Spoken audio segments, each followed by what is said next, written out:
Mergers and acquisitions. Have you ever considered growing your business through a merger or an acquisition? If you have, or if you're interested in the process and the pitfalls associated with a merger or an acquisition, this episode of Construction Genius is for you. My guest is Ryan Goral.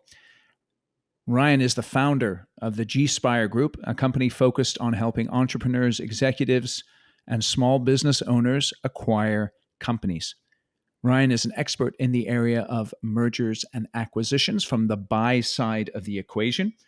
He knows all about the importance of companies developing a clear strategic vision so they know which companies to go after, identifying targets for possible merger or acquisition, how to go through the due diligence process, how to manage emotions, how to make sure cultures are aligned so that a merger or an acquisition is successful. And all of those topics and more we cover in today's discussion.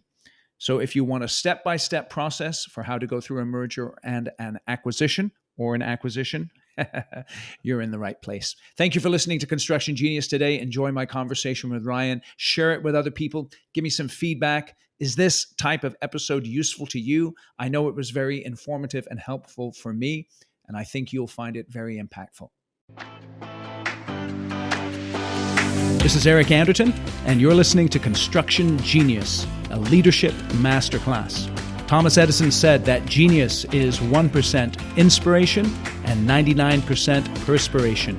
If you're a construction leader, you know all about the perspiration, and this show is all about the 1% inspiration that you can add to your hard work to help you to improve your leadership.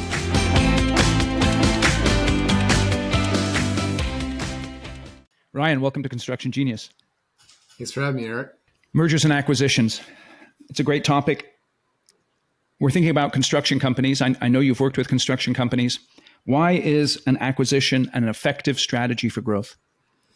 Well, every company is different, and the reason for doing an acquisition is going to be different based on each individual company's strategy and vision for their firm. So I'll caveat that, but in general, acquisitions typically allow companies to get to where they're trying to go faster. Whether that's, just pure growth on revenue, number of employees, whatever the core reason of going into an acquisition is from a strategic perspective. You can go out and hire or, go recruit, and that's the organic growth, and that should be part of your strategy.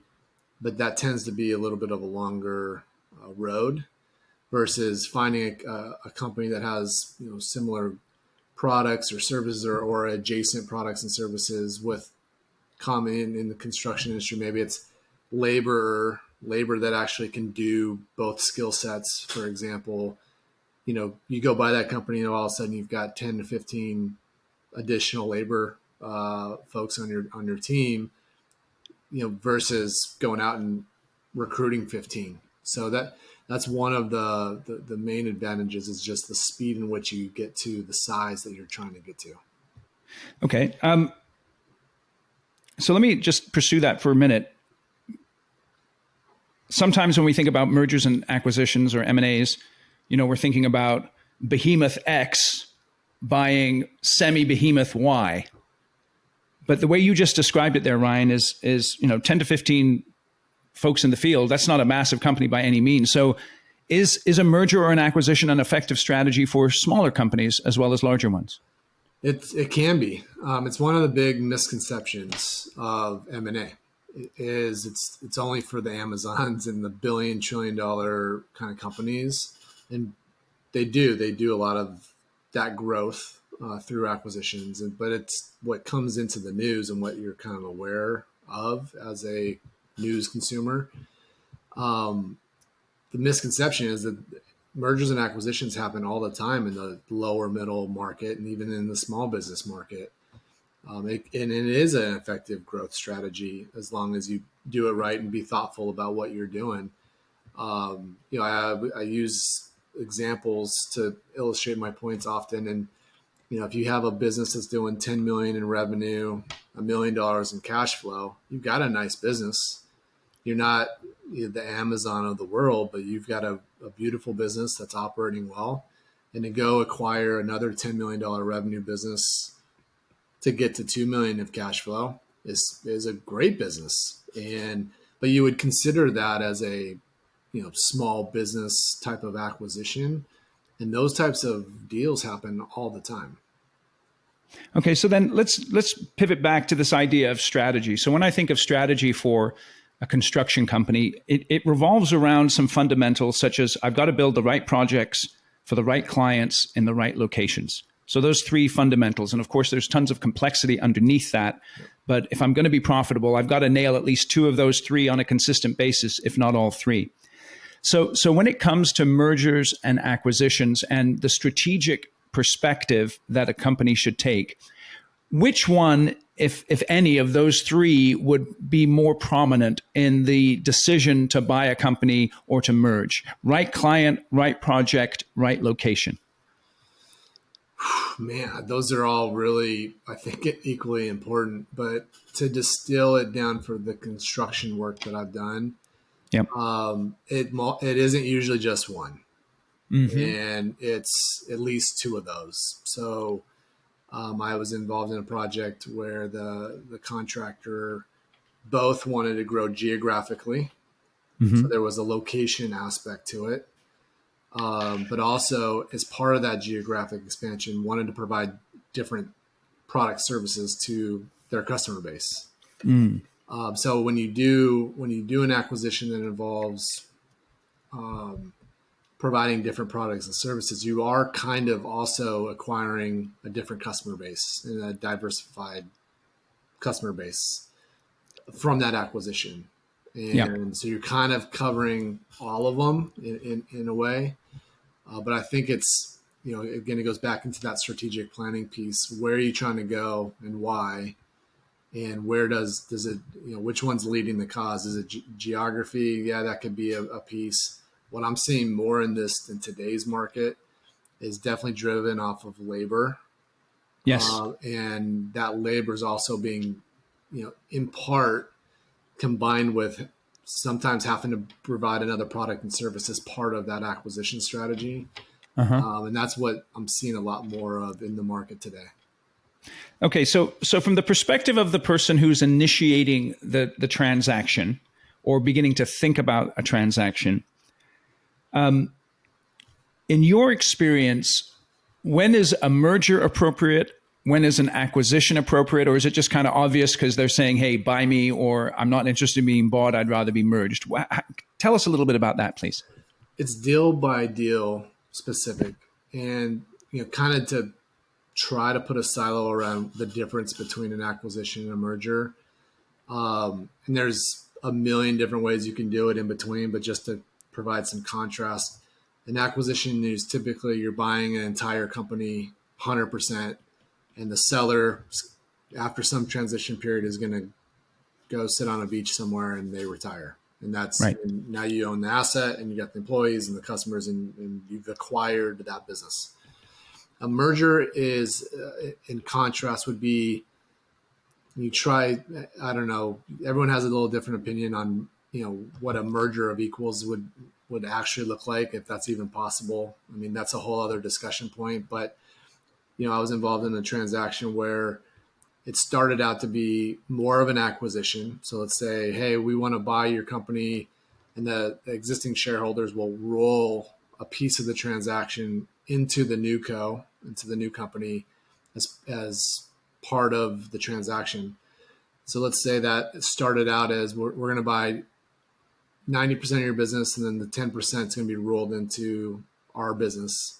And then that seller gets what they call two bites of apple. They get liquidity event upon close, and then they get the bigger company eventually sells. They got that 10% that will get another payday. Well, this transaction I was involved in started at 10% roll and worked its way up. I think it was north of 30. Well, then as more equity is getting rolled, the more it looks like a merger, even though In this case, it clearly was an acquisition. Clearly, this company was buying another company, and they were going to own and control. And then it comes down to control, and that's, I guess, the main point of the difference between an acquisition and a merger. But in construction, I see this a lot, where that the seller will actually roll a bunch of equity, and depending on how much it is, the more they're rolling, the more it kind of looks and smells more like a merger. So that would be kind of a key differentiator, is how involved is the seller and the management team of the seller in the business post transaction, whether it's really classified as, technically a acquisition or technically a merger. Okay, so there's two aspects here that I'm interested in. There's You've got the money issue and the control issue, and those two are related, right? So the more money I put in, the more control I get. If I'm pursuing a merger strategy from a financial perspective, that is, either I don't have the money or I don't want to put as much money in, and so therefore I'm willing to give up some control. What is the, if you can think of one, what is the pivot point where you have sufficient control so that the challenges of power are mitigated or reduced as much as possible? Am I clear in my question? I think so. I think I'm tracking. So I think Okay. where you're going, it is a money and a control. You're right there. What you'll see in the market too is with companies that don't necessarily have the capital or want to expend their capital into a transaction. It is kind of a, hey, why don't you just merge and I'll give you X amount of equity in the business, and we'll run together. And part of that running together comes into, how is this going to look from a control perspective? Right. And that's where it gets pretty dicey, because there's no money coming out the door for the seller at closing, or maybe Right. there's a little bit, but it's not a liquidity event. It's not exciting. So it's more of a, what I look at is who's bringing what to the party, what are the capabilities, and then what are the needs of the business once combined? Because clearly the seller has some skill sets and some know-how that can contribute to the overall organization as a combined unit. So it's more of an organizational design type of project. Who does what? Who's going to be responsible for what? How do we cut down, or how do we break up the distribution of profits, and who has control over what? And that all gets negotiated based on kind of the specific needs of the business, the specific capabilities of each of the businesses that are coming together. So as you're advising someone and you're going through the process and they have a strong drive to want to get the deal done, but you're seeing red flags, which red flags are you looking for the most, and how do you? I find that a lot of entrepreneurs, they sometimes they get into fantasy land, and people like yourself are there to kind of give them the gentle slap upside the head and say, hey, listen, let me give you a little bit of a reality check here. What are the red flags for you in a deal that tell you to talk to your client, even though it might detriment you personally, Ryan, where you don't get a liquidity event as a result of your services? What are those red flags? Tell me about those. Yeah. So, one of the things about my business that I try to pride myself on is I'm not getting paid on the transaction. So I'm a retainer-based model. So I kind of remove any kind of messiness around incentives. But to your question, the red flags, I love this question because, as much as M&A is, people are thinking about money and financials and operations, it's all pretty, call it tactical, black and white type of stuff. That what makes these deals really successful or really a disaster is the human aspect of the deal. And, that comes down to one of the biggest red flags for me is culture and core value alignment. Mm-hmm. Kind of a tricky thing to assess, but it's important. Mm-hmm. You got to at least try to put it together when you're a buyer looking at a target acquisition. The other red flag that I often see is the emotional side of a deal, right? Mm. It's so exciting. It's a shiny object. I'm going to double my company. I love the thought of telling people that I acquired a business. Like there's that Yeah, emotional yeah, yeah, yeah. stuff. And a lot of the work I do on the front end of an engagement is really getting clear on the strategic vision and making sure that the acquisition strategy is a part of that vision, not the other way around. The Mm. strategy isn't just going and acquiring, it's we're trying to get to here, and here's how acquisitions can facilitate that growth. Mm. And when I see an owner fall in love with a deal, Mm. it's brake pumping time. And not to say we won't do it, but when I start seeing the emotional kind of I want to do this deal. I love, you kind of start getting blinded to the objectiveness of does this deal fit? You know, every deal has risk. Are we glazing over the risk here? Or are we going to try to deal with it in a way around deal structure or the integration project? Let's just not fall in love with the deal. So those would be two big red flags, and they're both human and emotional pieces where I would say, hey, like we just need to talk about this and be like, let's go back to the drawing board of why we're doing what we're doing. What are the specific criteria that we're looking for? I'm seeing X, Y, Z here. It doesn't seem like that's registering as a risk. So let's talk about it. And it's, yes, slapping someone and just kind of waking them up is, we I like to pride myself on making sure that there's an open line of communication where there's no slapping needed. There's a there's a way to honestly have these discussions in an open format, but sometimes it is you know we gotta shake the owner to wake him up. Ryan, so you mentioned there with the red flags this idea of culture. And, there's been tons of books written about that and why it's all important. But just for our audience here, what do you mean by culture? Yeah, culture is it's one of those things that it's hard to define with words, and it's one of those things that you know it when you see it or feel it. Mm-hmm. So it is a hard thing to assess when you're sizing up an acquisition. But as I look at it, I'm usually I'm working with these buyers, and they have a set of core values that sets the stage for their culture. When we look at a target company, you know, you're not going to find the same 5 core values on their wall. Right. It's not going to be a mirror image.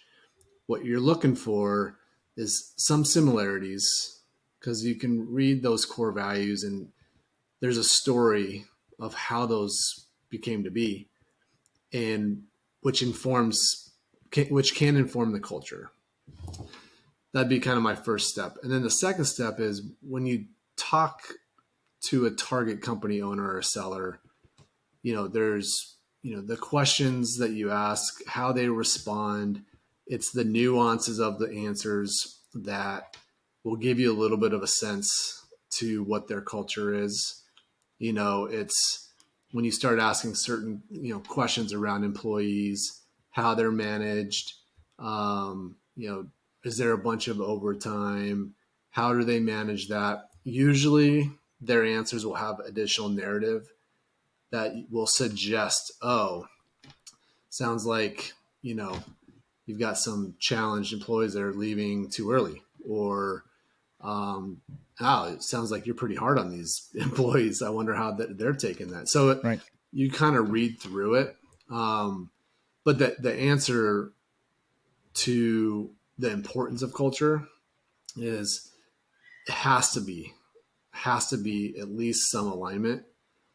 And if you put 2 different cultures together, it is infinitely more hard to do an integration, because Okay. it's really apples and oranges, and pulling it all together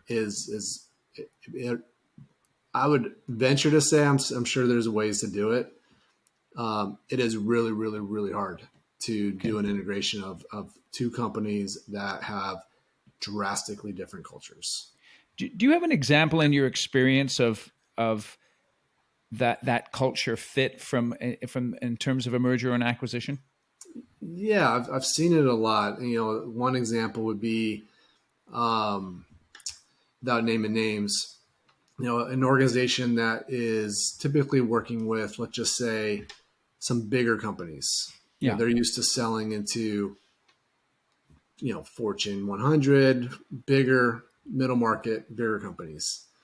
And let's say they also are very conservative and run a tight process, checking boxes. Yep. Everything is a process, and there's a lot of paperwork, and it's very formal. Right. Let's say that company goes and likes what company B is doing.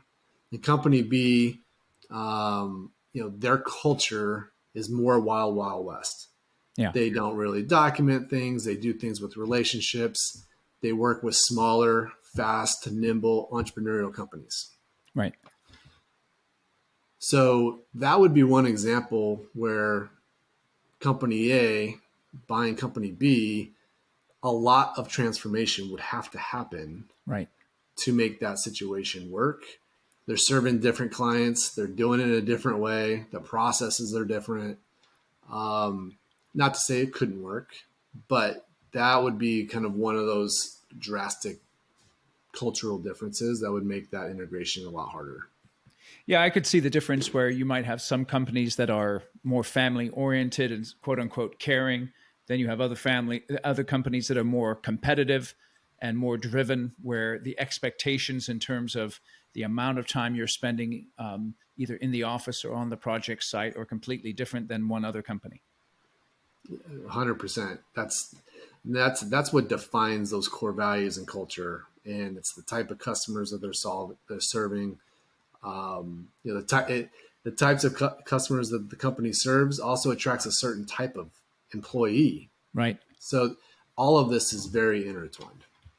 So another aspect that you mentioned earlier in terms of the red flag are the emotions that someone gets that tend to overwhelm them and drive them. Now we all know that we're all along the spectrum of objectivity to emotion, and depending on the circumstances, it goes up and down. One rules over the other. Um, what are some of the main emotions that you've seen that negatively impact someone's ability to objectively look at a deal and figure out if it's the best for them?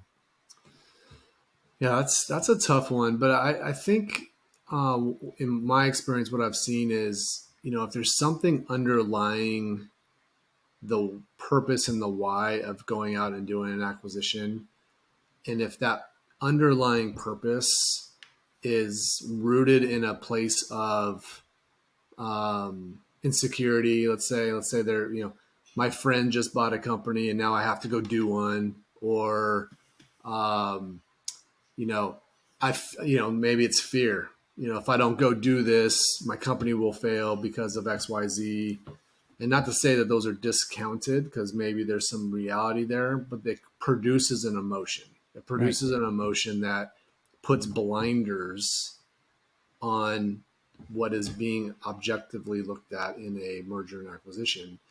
So it's why a lot of the prep work I do with my clients, there's a lot of that readiness work. It's asking why a lot. Why do we want to do this? What does this look like when it's done? Why is that important to you? And it's trying to peel back the onion a little bit to try to get to that core why, not to judge it, but so I can better help coach and mentor along the process of what Yeah. that driving why is and what potentially could produce an adverse emotion that could derail a deal. Or, the other side of it is get a deal done that's completely wrong for them. And, just that hyper focus on got to do a deal, got to do a deal, got to do a deal, that could, that could be a pretty detrimental effect of that emotion. Okay. So let's say I'm listening to the podcast. I'm thinking, well, I know I've got a competitor in the next town over, and they seem to be a good fit in terms of the culture. I know that the guy or the gal is going to be retiring in the next 3 to 5 years. It could be a potential acquisition. What does this process look like from start to finish? Where should I, as a construction company owner, start in determining whether or not I should pursue a merger or an acquisition? And then just walk us step by step through what something like that looks like practically. Yeah, sure. So the first step is kind of back to what I was talking about with, trying to understand the why. Why are we wanting to go buy that competitor in a neighboring town? What's the strategic purpose Yep. of doing it? And then So there's that begs the question that you have to be clear on your strategy to begin with then. exact. So there is that strategy, and I call it strategy readiness work. It's not necessarily, it is readiness work, but it's more, let's make sure that the strategic alignment in your vision is clear. And then let's go then from that baseline, figure out, if an M&A strategy is even right for you. And then if it is, what specific companies would make sense? And yeah, Yeah, maybe that could, just if I can just put a bookmark sure. here, just for everyone listening here, the idea there is fundamentally, as a construction company, I need to know right client, right project, right location, and have built a plan for success around those things where I currently am before I look to spread my wings through a merger or an acquisition. Yeah, well put. That's exactly it. It's having that clarity of who you are, what you do really well, and just having that dialed in Yep.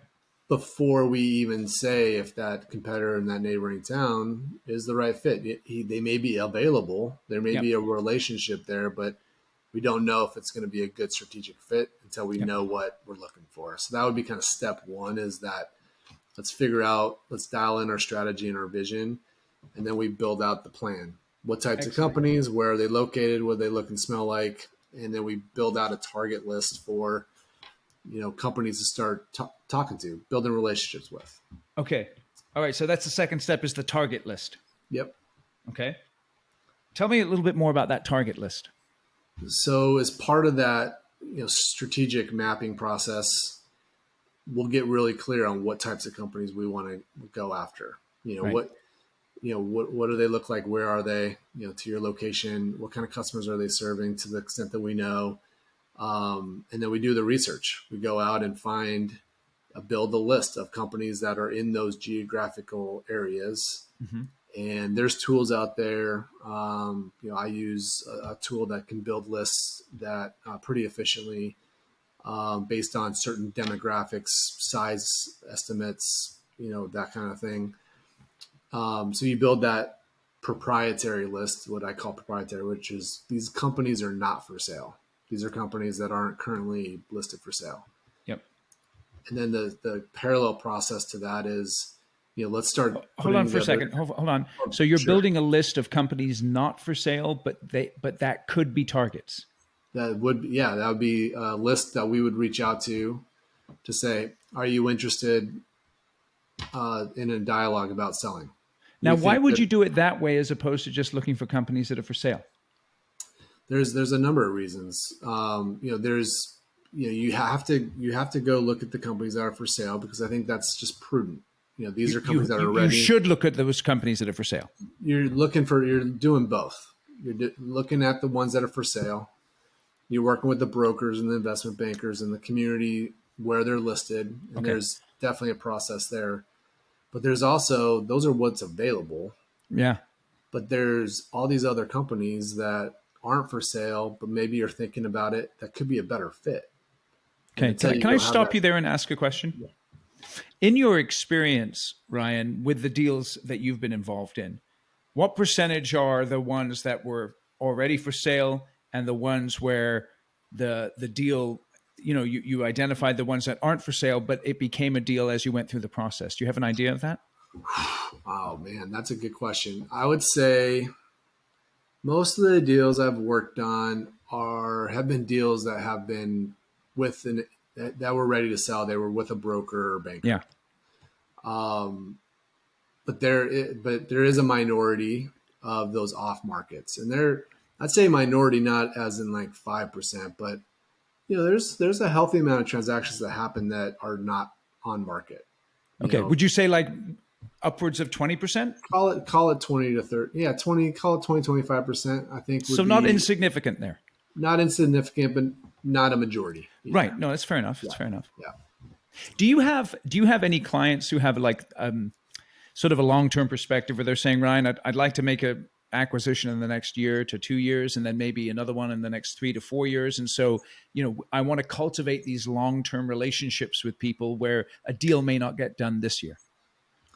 Yeah, I'm often advising that to my client actually, because and these things take time, and the best deals I feel like come from relationships, Mm, and especially these off market deals. It's relationships with the business owner. You get to know their business through the lunches and the dinners, or what the relationship building stuff that you do. And over time, you can pretty much get a sense of whether that company is going to be a good fit through that relationship.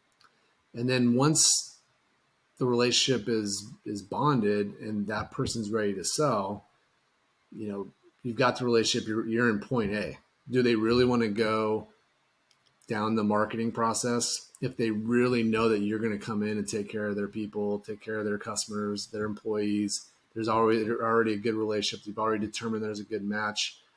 I'd say that, you're in a good position. Not to say it would always work, but you are in point A to get a company that you know is a good fit due to that relationship. And right. oftentimes it doesn't happen the minute you start looking for an acquisition. It's usually a year or two down the road. Right. Okay. So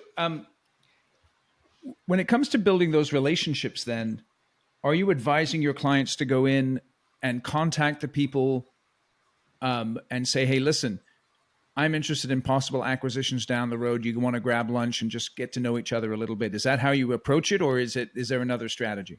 There's that strategy. If they're comfortable with that, it's part of the service that I offer. You bring in a third party or someone Right. as part of your team and say, hey, I'm here to specifically drive growth through acquisitions. Yep.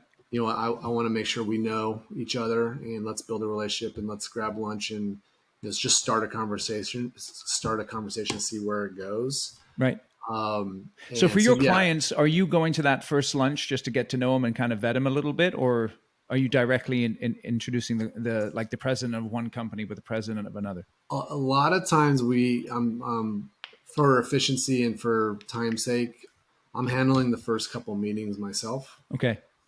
just to fact find, build a relationship, understand a little bit more of the details of that company Yeah. before I bring in my client. And if it's not a good fit, it's just I don't want to waste my client's time. It's part of the When do you reason why. reveal who the client is? Your client is? Do you right up front or later on? How does that work? It's kind of personal preference, and it's an art. So Mm, some clients are like, use my name. Some are like, it might be beneficial just to say you have a client and you want to spur up a conversation and see how far you can go without, and maybe we get an NDA down the road. It kind of depends on my client's desire and strategy around it that we all kind of configure before I start doing outreach. right. We put together a very defined do's and don'ts on kind of how we feel comfortable going forward with these off-market conversations, because they can be sensitive. Yep. You're, Absolutely. especially with competition, and Absolutely. you get into that mix. So sometimes there's a benefit for a third party to just to strike up a conversation, say I've got a client that's interested. He's XYZ of not name, but this is kind of what we're up to, and we're capitalized. We've got the right strategy. We think that you would be a good fit. Are you open to a conversation? You don't share their name up front. You don't share their name until you get down the road, and maybe there's an NDA that's needed just to protect everybody. Right. So it's personal preference on a case by case basis. Okay, so you get you understand the why, you've got a strategic clarity, you have a target list, you begin to reach out to people. Let's say there is some interest there. What would be the next step? I mean, regardless of whether or not I'm using someone like yourself, if Yep. I know that there's an interest there, how would you advise someone to proceed so that they don't get over their skis and everything is as rational as possible. Yeah. So once you find a target company that you're interested in, like I said, there's usually NDAs, and what you would want is financial, some preliminary financial package. Yep. So you can kind of understand the revenue, maybe some cash flow figures. They're probably not at that stage, probably not sharing customer names and some of Yep. that stuff, but you're trying to just get a sense on, in general, how much revenue and cash flow does this company produce. Can I stop you there? Sure. So when you're looking at the financial package, what are some of the where are you directing your clients to look immediately to raise those red flags that are going to sort of go no go from the financial statement perspective? Yeah, it's a quick analysis of revenue trends is where my eyes go, and then it goes immediately down to the cash flow Yeah. trends and margins, Yep. to pretty quickly size up. Is this thing going in the right direction, or are they trying to sell because their revenue has dropped 20% a year for the last four, and it looks like something's wrong here, and So that's why they're. what are you doing? I mean, because I'm thinking like, all right, so in construction, COVID hit. We took a little dip for 90 days, but then generally speaking, construction's been doing pretty well. At the time of recording, we're in October 2022. So, there's this teetering is happening at the moment, with the financial markets and the economy. How do you balance all of that when there's maybe some either regional or national ups and downs that a company may be experiencing, and yet fundamentally they're a strong company? How do you discover that from the financial reports perspective, if that's at all possible? It's challenging, but I think knowing the industry and its sensitivity to certain things like COVID, you have to be able to underwrite through it.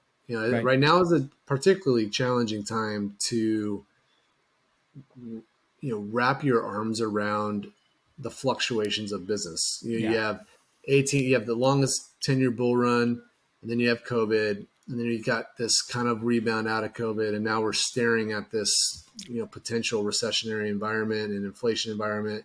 So you got to kind of underwrite forward thinking Yeah. out of this kind of noise historically.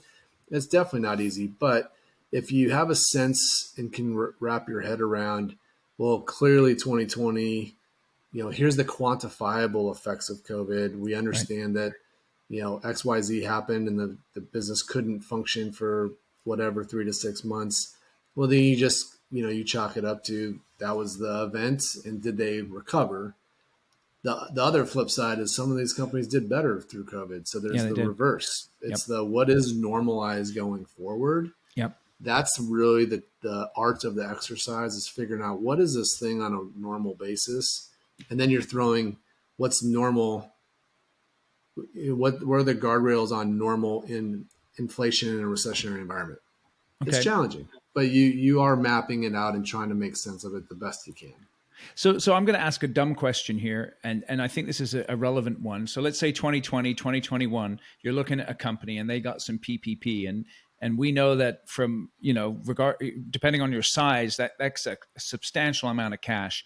In those statements, would it be easy to see where that PPP is, or are some companies able to hide it and kind of stuff it in a project and make a project look more profitable or more, revenue driven than it actually is?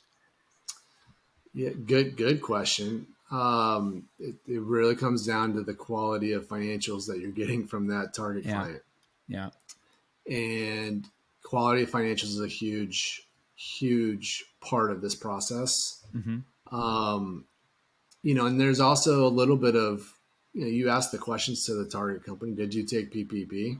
Yeah. That's a normal question. Totally. And if they, hopefully they're telling you the truth, but you can verify later, if they did. I actually think that type of information is public. I think, don't Yeah. quote me on that, Yeah. Yeah. but there's ways to uncover it. But to your question, it's, you got to understand those types of things and be able to either back that out of performance Yep. or add back certain things that aren't, that were negatively impacted, and then reduce things that were maybe a positive impact, and try to normalize to the extent that you can.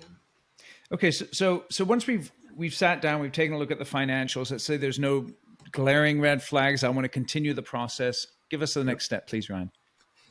Yeah, so then I typically advise getting your legal counsel Mm-hmm. involved and help put together a letter of interest that you put in front of the seller. So, Mm-hmm. and the letter of interest is non-binding outside of confidentiality and some other kind of points in the letter, but it's here's what we want to offer your business. Some folks call it an indication of interest Mm. before, and that there's some nuances there, but essentially you're going to put in an offer, Yep. and you should be using a lawyer to make sure you have proper protections and outs and language in those letters. Right. But the financials will tell you, you know, what you think it's worth, Right. and if you're using debt, how much debt service can this company service, and there's some analysis that goes into what you think that offer should be. Uh-huh. If you don't know, sometimes the seller will kind of give you a couple numbers throughout the process of what they're hoping for. Sometimes they don't. Sometimes they want to see what you are going to bring to the table out of the blue. So Right. every situation is different.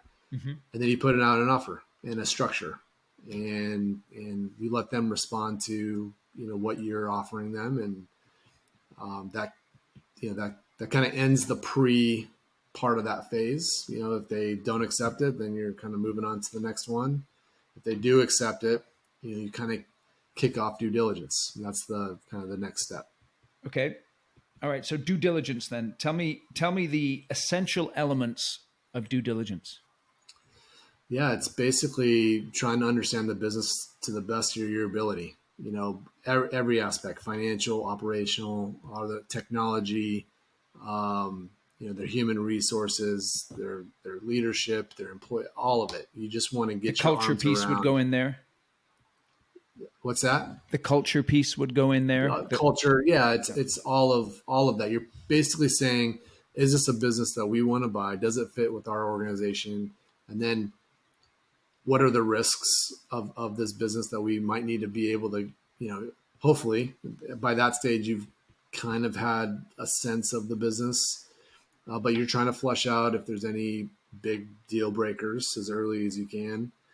Um, and then the other part of due diligence is, yes, it's understanding the business, understanding the numbers, the employees, and the culture, but you're also prepping for, what are the opportunities? Why am I interested in buying this business? And what are the opportunities that we want to get after right after we buy them? And that kind of Right. goes into that integration process once you close. And then the Okay. other part of due diligence is usually the capital. So you're usually going out and getting, organizing banks and maybe some equity investors if that's part of the capital needs. And then you close, and then there's integration. That's the last kind of phase of it. Okay. So going to the due diligence, obviously looking at the initial financials is the first sort of go no go. Let's say that's good. You go into the due diligence. Do you recommend a particular order that someone should do their due diligence in, or is it just depending on the individual person, company who's doing the acquisition, which order they go in? What's your experience there? So it's what I typically, at least the lens that I bring, and I'm not saying I do it perfectly every time, but the lens I bring to a transaction is, what are the big things? Let's identify the big muscle movements. If you reviewed the financials and there was a downward trend in 2022, Yeah, year to date, yeah, yeah. and that if information of doing due diligence on why that trend is happening will blow up the deal, you start there, right? You want to identify the things that are most concerning as early as possible. Yes. It kind of follows the 80-20 rule. Okay. What 20% of information can you get that's going to tell 80% of the story? Right. And start there, and that every deal is going to be different. You might start in operations and human resources first if there's some reason to do that. Right. But I'd say down the middle of the fairway, what typically happens is you start that financial due diligence. Financials is a big part of the due diligence process. Yep. You're not necessarily having to do that alone. there's financial, CPAs, and there's even contract CFOs who can do some work Yep. to reconcile financials. There's quality of earnings you can get. That is, a CPA firm can come in and do a deep dive on the financials to make sure everything ties out, which I typically, would advise is a good idea. Not always the case, but in a lot of cases it does help to have the quality of earnings done. But then, yeah, it's financial, and then you just kind of go down the list. You got operations, what's their technology, and what are they running on? How are they the employees managed? Are they W-2? Are they 1099?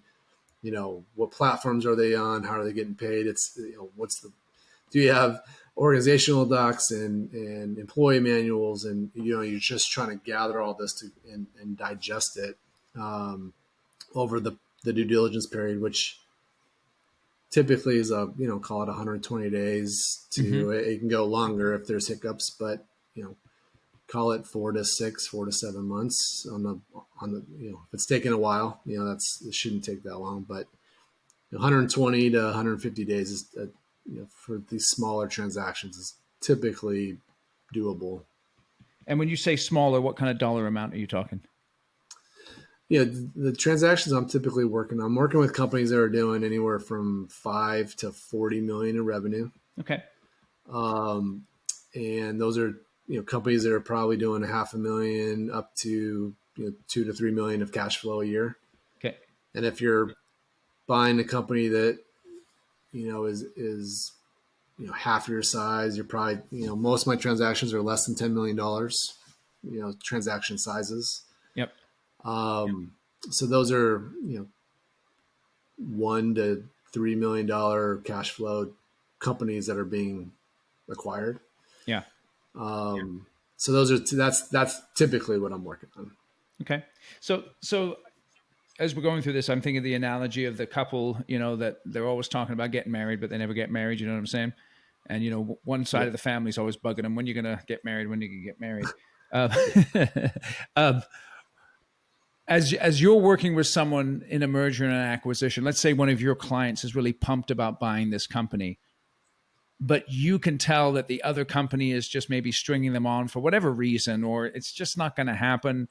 What are some of those warning signs that you look for in the the person who's being acquired, that tell you that, hold on a second, I need to have a heart to heart with my client and let them know I'm not sure if they're going to make this commitment?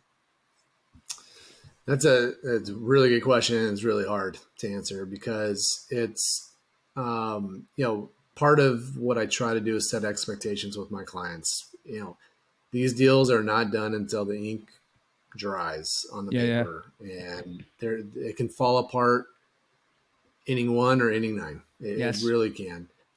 Now there's, the M&A process is different for every deal, and it's what I love about it, but it's also what's super challenging with it, is because every deal, you can have the ups and downs. You can have, the seller go dark for a period of time, and you're like, oh man, what's going on over there? What, are they off, or what's going on? You're always kind of making these, where are they? Something's changed. I don't know. And it can be that kind of bumpy emotional roller coaster. Yep. And then you find out, oh, they just went on vacation, didn't tell anybody. Like, there's nothing wrong with the deal. They're okay. They're still gung ho. But, there's things like that will pop up that you just have to kind of it's one of those things. You don't want to be too high or too low. Yep. Keep your expectations, in check. Know that the deal could fall apart at any point. Keep your excitement in check.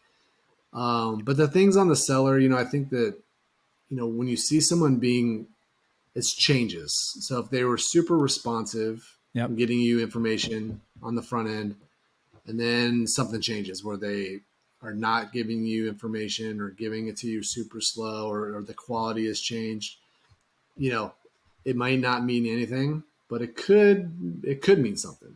So it's just, those are the things that you're kind of watching out for. Is there a change? Is there a reason for the change? What kind of communication do we have lined up with the seller? What's that relationship like?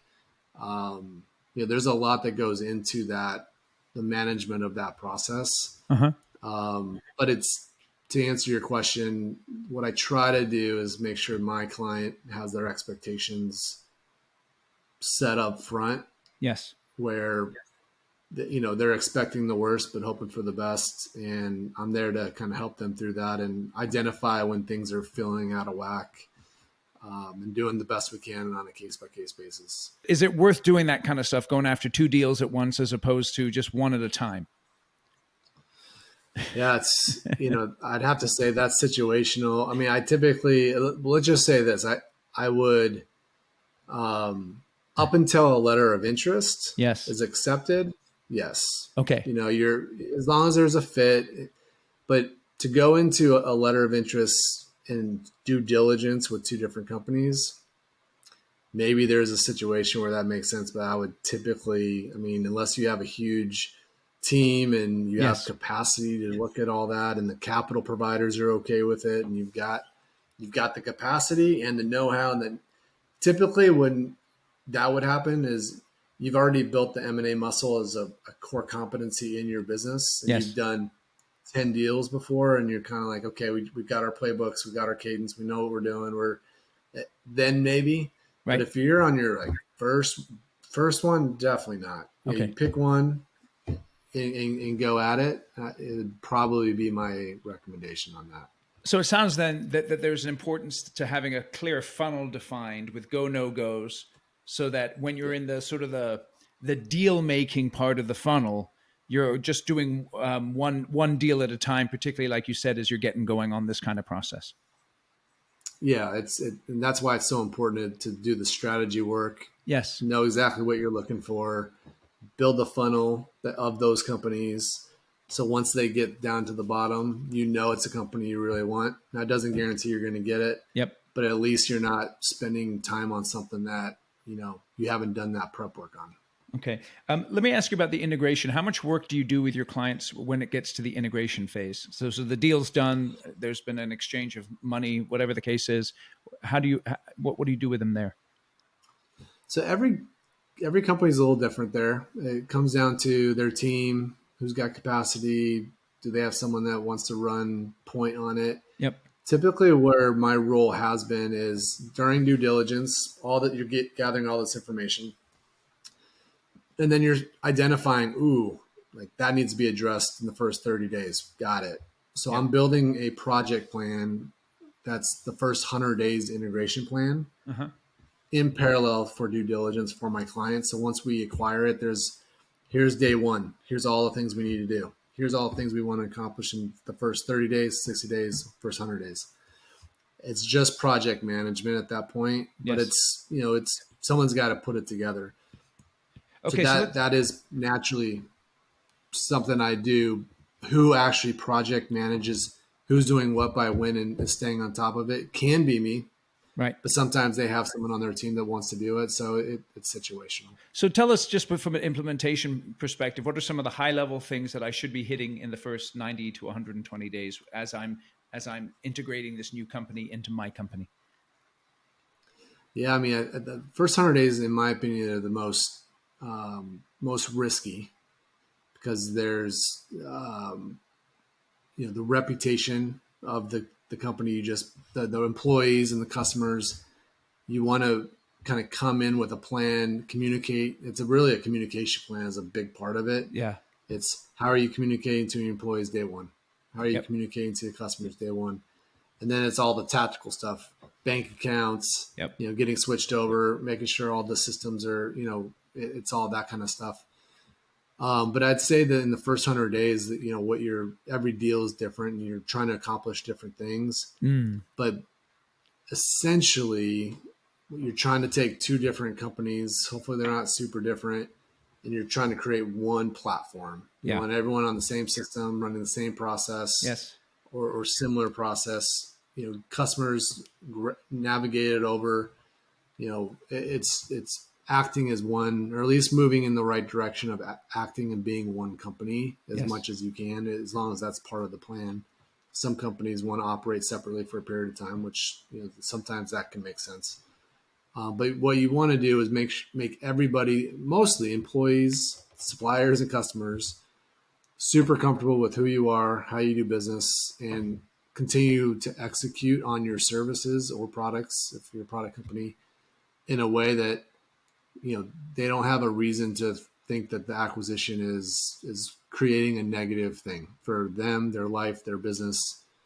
You want to keep executing is probably the main fundamental thing with that integration is don't mess it up, keep executing and keep providing service and try not to let anything impactful happen. So it's interesting. Just to go back up to the top of the funnel, so to speak. You begin with understanding the why and the strategic perspective of why we're doing this acquisition or an acquisition. You then develop that target list of either available companies or companies that may not be available, some of those diamonds in the rough perhaps, or those hidden gems. You then begin to establish relationships. From there, if there's a fit, you go to taking a look at the financials. Then you get the legal counsel involved with an LOI at some point, a letter of interest. And then if they accept that, you go through the due diligence process. And at the end of that, go into negotiations. If the negotiations are successful, you then go into the integration. Did I get that process just about right? Perfect. Yeah, that's roughly the process there. Okay, so in your experience, then, as you look at that rough process that I just outlined, just give us in your experience, the 1 or 2 points where most people fail. Ooh. That's a good one. I think definition of failure obviously is right. An important one. I think for buyers in the market, finding a company, building a relationship with the right type of company, takes a lot of time, effort, discipline, and effort. Yes. Or consistent effort, I should say. Yeah. Yes. And yes. What I would say around that is most companies are not doing the work needed to uncover the types of opportunities that are the right fit. They're relying on things falling in their lap. They're relying on a broker network. Again, those things are okay. You can find stuff that fits in that. But if it's not it's just like going to the gym. If it's not a muscle you're building and you're not actively working at it, the chances of you finding that and being successful are going to be a lot lower. So I would say mostly it's that not putting in the work needed that will result in what you're trying to accomplish, which is a successful merger and acquisition or multiple mergers and acquisitions. So I'd say that's the big one. Yeah, go on. And then the other one, I guess, is the integration that we talked about. Yep. Is the other place where M&A kind of gets a bad rap because I think integrations get fouled up. Okay. And integrations get fouled up because it's considered an afterthought. And yes, it can't be. It's where the transaction actually, it's where the model comes in and it's real. Like you got to pay attention to all the details, and what ends up happening is everyone's so focused on getting the deal closed, and it's a big lift. You've got multiple parties, you got the seller, you're negotiating, you're doing due diligence. You've got all these, you got the banks and the documentation and their requirements and the process and the timelines. You got all the stuff you're trying to manage. It's really hard to go, and I'm going to spend all this time building out a first 100-day integration plan. Yep. That's just a lot of work to handle. And a lot of people will just say, well, I'll integrate, we'll just figure it out. And so I'd say those two things would be the two places where if attention is not put, probability of success is lower. Okay. So I love that. Those are two pivot points, one up top with not doing enough hard work there, and then one down bottom, not doing enough hard work at the end. It's kind of like when you hire someone, sometimes when people hire people, they're like, phew, my job's done. I'm like, no, your job just got started. Just starting. That's a good analogy. It's exactly that way. Yeah, it's interesting. It's interesting. So it's funny as you talk about this too, because I think about how, when I talk to my clients about succession planning, for instance, I advise them that you should start succession planning as soon as you start your business, even if you're going to be running it for 20, 30, 40 years, whatever the case may be. And it's interesting for a company. Would you recommend that a company, when they're beginning or early on, even if they've never even thought about a merger or an acquisition, to begin to think in those terms, because it is a legitimate strategy to grow your business?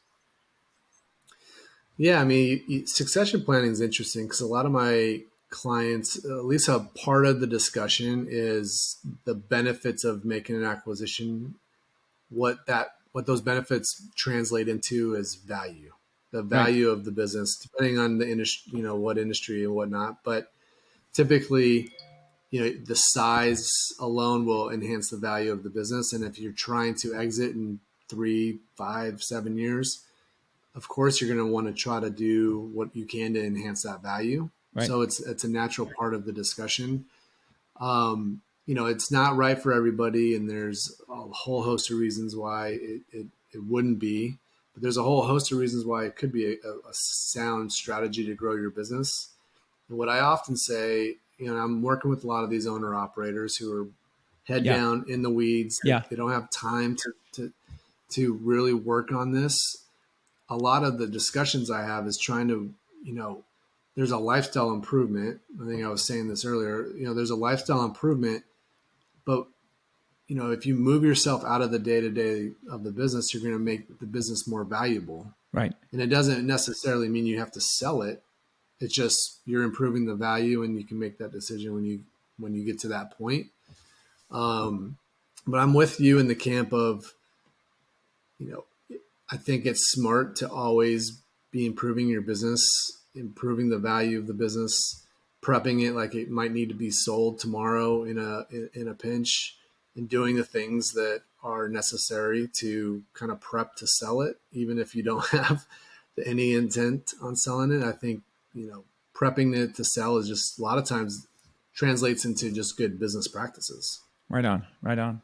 So Ryan, you've been very generous just outlining the whole process really in a very helpful way. Can you tell us a little bit more about you, the work that you do, your business, all these kinds of things?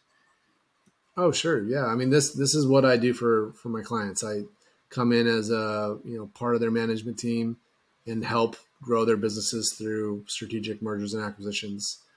I help with these owner operators who don't have the time to do this work, Mm-hmm. but there's tons of opportunity to go out and grow this way.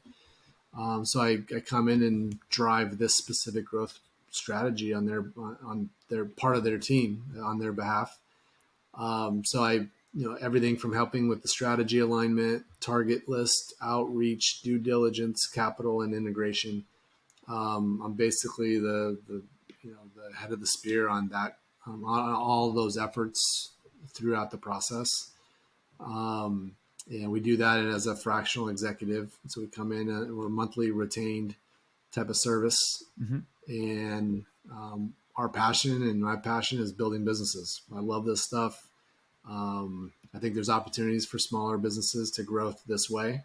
And I'm really excited about, unlocking this growth channel for companies that have maybe never thought about it, never had time to explore it. So I think there's a lot of opportunities out there. And just so we have it clearly stated, what sort of geography are your clients in that you work with, and what are the sizes of the companies that you work with, et cetera? Sure. So I work with companies all over the country, location agnostic, if you will.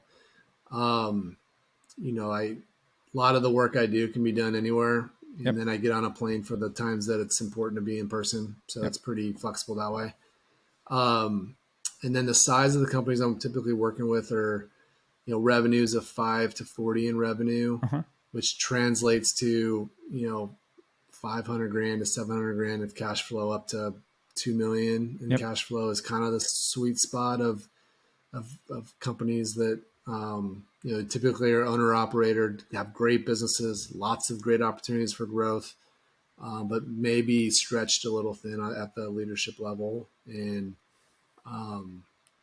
industry agnostic. I have done a lot of work in the construction engineering space. Yep. So it's this podcast is near and dear. for me. And but I work with all kinds of different industries as well. Excellent. And how can people get in touch with you, Ryan? Yeah, so my website, www.gspiregroup.com, has my information. Email Ryan, Ryan, at gspiregroup.com. Excellent. My information is I am active on Twitter and LinkedIn. I'm pretty easily found, but would love to help those who are interested in potentially looking at this as a growth avenue. Excellent. And we'll link in the show notes to your socials and your website and your email. Really appreciate you coming on, Ryan. And thank you for sharing your wisdom with us here today. Yeah, thanks for having me. It was a lot of fun. Hey, this is Eric. Thank you for listening to today's episode with Ryan Goral. Check out all the links in the show notes so that you can get in touch with Ryan if you'd like to learn more about the work that he does. And in addition, in the show notes, I'm going to put a link to my new book, Construction Genius. It is available on Amazon, and it is the one book that you need to read if you are a construction leader. It's all about how to be more effective in your leadership, how to develop strategies that enable your business to grow and succeed, and how to master one of the greatest challenges for many construction executives and company owners, and that is sales and marketing. All of that packed into one book, Construction Genius. Go out to the link in the show notes to check out the book. Go to Amazon, buy the book for you and for the people in your organization. I know it will have a tremendous positive impact. Thanks for listening today.